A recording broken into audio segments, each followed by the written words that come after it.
नमस्कार बच्चों, हम आज chapter number 6 line and angles, ठीक है। कुछ लाइनें होंगी हमारे पास और एंगल होंगे, उनके बारे में आज उनकी प्रॉपर्टी के बारे में चर्चा करेंगे हम, ठीक है। तो चर्चा से पहले मैं आपको बता देता हूँ चैप्टर नंबर 6 की ये सारी प्रॉपर्टीज़ आपको कॉपी में राइट डाउन करना है और अच्छे से इनको समझना है। किसी भी बच्चे को अगर किसी भी प्रॉपर्टी में, किसी भी टर्म में, किसी भी डेफिनेशन में अगर कोई भी डाउट है तो कमेंट सेक्शन में जाके अपनी डाउट जरूर बताएं, ठीक है। उसका सॉल्यूशन करेंगे। अब बात करते हैं लाइंस एंड एंगल्स, ठीक है। इसमें लाइनें होंगी और एंगल्स होंगे। तो सबसे पहले हम बेसिक टर्म्स और डेफिनेशन ये पढ़ते हैं।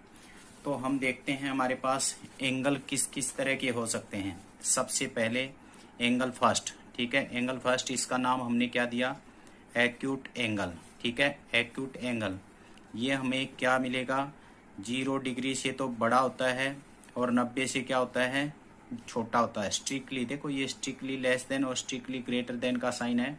थीटा, ये थीटा है, किसको रिप्रेजेंट कर रहा है, एंगल को रिप्रेजेंट कर रहा है। तो ये थीटा हमारे पास, यानी कि जो इनके बीच में जो एंगल है वो कितना है, 0 डिग्री से तो बड़ा है और 90 से छोटा है, उसको हम क्या बोलते हैं, एक्यूट एंगल।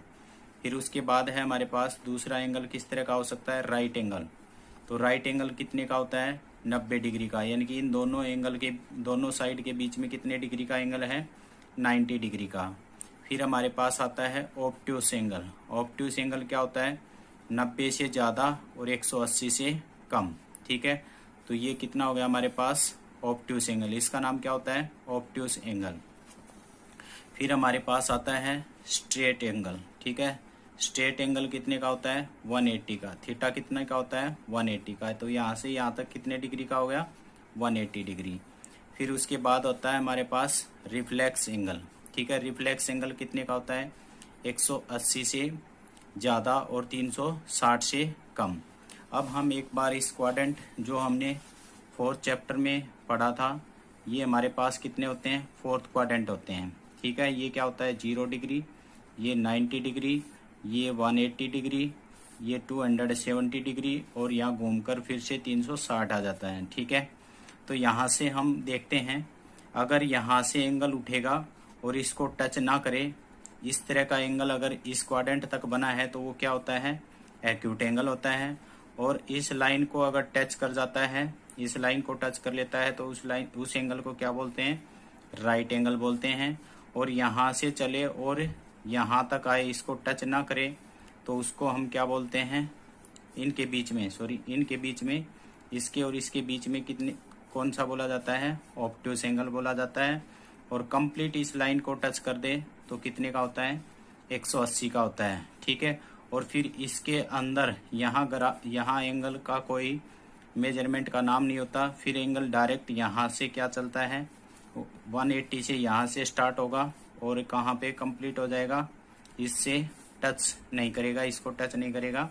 तो नीचे वाला कंप्लीट जो एंगल है वो किसको बोला जाता है, रिफ्लेक्स एंगल। और इसकी वैल्यू कितनी होती है, 180 से 360, यानी कि 180 से ज़्यादा होती है, 180 नहीं होती, क्योंकि 180 पे तो क्या हो जाता है, स्ट्रेट एंगल। और 360 से क्या होती है, कम। उसके बाद हमारे पास क्या है, एक कंप्लीट एंगल। तो ये क्या होता है, यहाँ से चलेगा और पूरा एक सर्कल बनाएगा, ठीक है ना। ये पूरा एक सर्कल बना देगा, यानी कि पूरा कंप्लीट 360 डिग्री के एंगल को हम क्या बोलते हैं, कंप्लीट एंगल। यानी कि थीटा की वैल्यू क्या होगी हमारे पास, 360 डिग्री, ठीक है। अब आगे बात करते हैं, नोट है हमारे पास कॉम्प्लीमेंट्री एंगल। कॉम्प्लीमेंट्री एंगल क्या होता है, एक एंगल ये है हमारे पास और एक एंगल ये है हमारे पास, ठीक है। एक थीटा है और एक फाई है, ठीक है। एक थीटा है और एक फाई है, दो एंगल हैं ये। तो कह रहा है sum of two angle is 90 degree, यानी कि इसको मैं बोल दूं मान लो 30 डिग्री और ये हो गया 60 डिग्री। तो इन दोनों का सम कितना आ रहा है, 90 डिग्री। तो इन दोनों एंगल को हम क्या बोल सकते हैं, कॉम्प्लीमेंट्री एंगल बोल सकते हैं। ये सब डेफिनेशन आपको कॉपी में राइट डाउन करने हैं और अच्छे से समझना है। फिर उसके बाद है सप्लीमेंट्री एंगल। सप्लीमेंट्री एंगल क्या है, मान लो हमारे पास एक एंगल ये है, ठीक है, ये क्या है, थीटा है, और दूसरा एंगल क्या है, ये हमारे पास ये क्या है, फाई है, ठीक है, थीटा और फाई। इन दोनों का सम कितना आ जाए, 180 आ जाए, कंप्लीट 180 और यहाँ कंप्लीट कितना 90 डिग्री। तो यानी कि ये बोल दिया हमने मान लो 50 डिग्री और ये हमने बोल दिया 130 डिग्री। तो दोनों का सम कितना है 180। तो यानी कि सम ऑफ टू एंगल इज 180। तो उसको हम क्या कहेंगे, सप्लीमेंट्री एंगल बोलेंगे, ठीक है।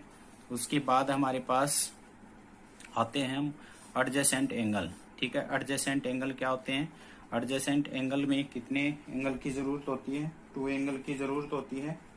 तो 2 एंगल में एडजेसेंट एंगल किसको कहेंगे, ये देखते हैं। यहाँ से 3 बातें आती हैं निकल के। एक तो क्या होना चाहिए, कॉमन वर्टेक्स। तो ये हमारा है वो क्या है, देखो एंगल, ये एक तो ये एंगल है, ये वाला एंगल है, और एक ये वाला है। इनका मैंने नाम 1 2 दिया है। तो 1 और 2 में कॉमन क्या है, ये पॉइंट है। तो ये पॉइंट को हम क्या बोलते हैं, वर्टेक्स, ठीक है। एक तो क्या होना चाहिए, कॉमन वर्टेक्स, और एक कॉमन क्या होनी चाहिए, आर्म। क्योंकि ये एंगल 1 एंगल बना है तो BD आर्म इसको भी बना रही है, और एंगल 2 को भी BD आर्म बना रही है। तो दूसरा क्या कॉमन होना चाहिए, आर्म। और एक तीसरी बात क्या होना चाहिए, नॉन कॉमन आर्म, जो कॉमन नहीं है। एक ये है और एक ये है, ये दोनों कॉमन नहीं है। वो क्या होनी चाहिए, are different side of common, different side होनी चाहिए। जैसे यहाँ से अगर सेम साइड हो जाएगी, ऐसे हो जाती, तो ये क्या हो जाता है, एडजेसेंट नहीं होता, क्या बन जाता है, ये स्ट्रेट एंगल बन जाता। तो यानी कि क्या नहीं होना चाहिए, common arm are different side, different, ये इधर जा रही है तो ये इधर नहीं जानी चाहिए, तो डिफरेंट साइड या फिर इधर नहीं जानी चाहिए, ठीक है, डिफरेंट साइड होनी चाहिए। तो यहाँ से क्या होगा, 3 बातें आपको ये एडजेसेंट एंगल के बारे में पता होना चाहिए, कॉमन वर्टेक्स, कॉमन आर्म और non common are different side of the common arm. ये 3 बातें आपको एडजेसेंट एंगल के बारे में पता होनी चाहिए। फिर है जैसे एडजेसेंट एंगल की तरह ही होता है linear pair angle. Linear pair angle में ये थर्ड बात होती है, ये अलग होती है।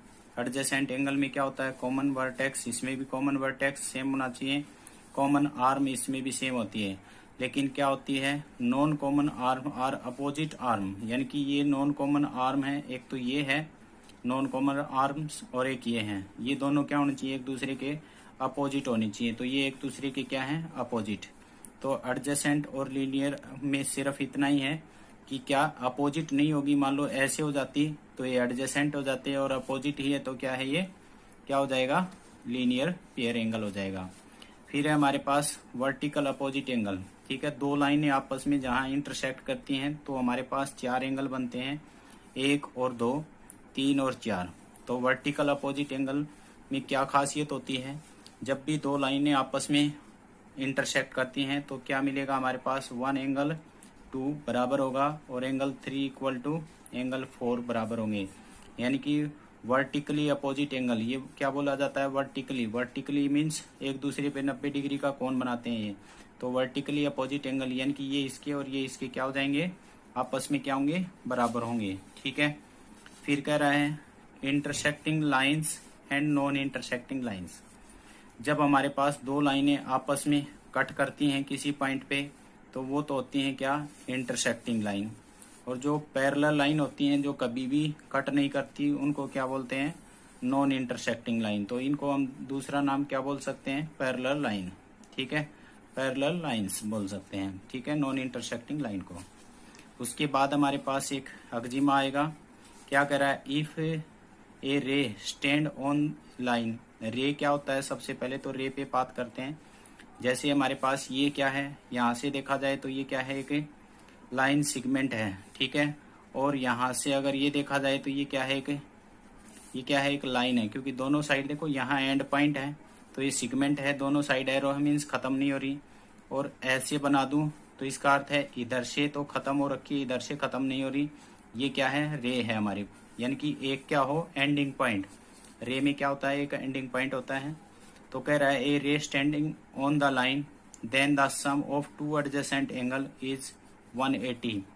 अगर एक रे है, ठीक है, इसके ऊपर एक रे है, ये रे मीन्स यहाँ पे एंडिंग पॉइंट है, और उनका सम कह रहा है क्या है, ये 180 यानी कि कोई भी रे होगी, कोई भी लाइन हो और उसके ऊपर एक लाइन हो यानी कि रे हो, तो वो कितने डिग्री का एंगल बनाएगी 180, यानी कि 1 का और 2 का सम हमेशा क्या रहेगा 180, यानी कि कोई भी एक लाइन है उस पर कोई भी एक रे डाल देंगे तो वो हमेशा दोनों एंगल का सम क्या बनाएगी 1 और 2 का सम कितना बनेगा 180 डिग्री मिलेगा। ये करिए ये बात, ठीक है।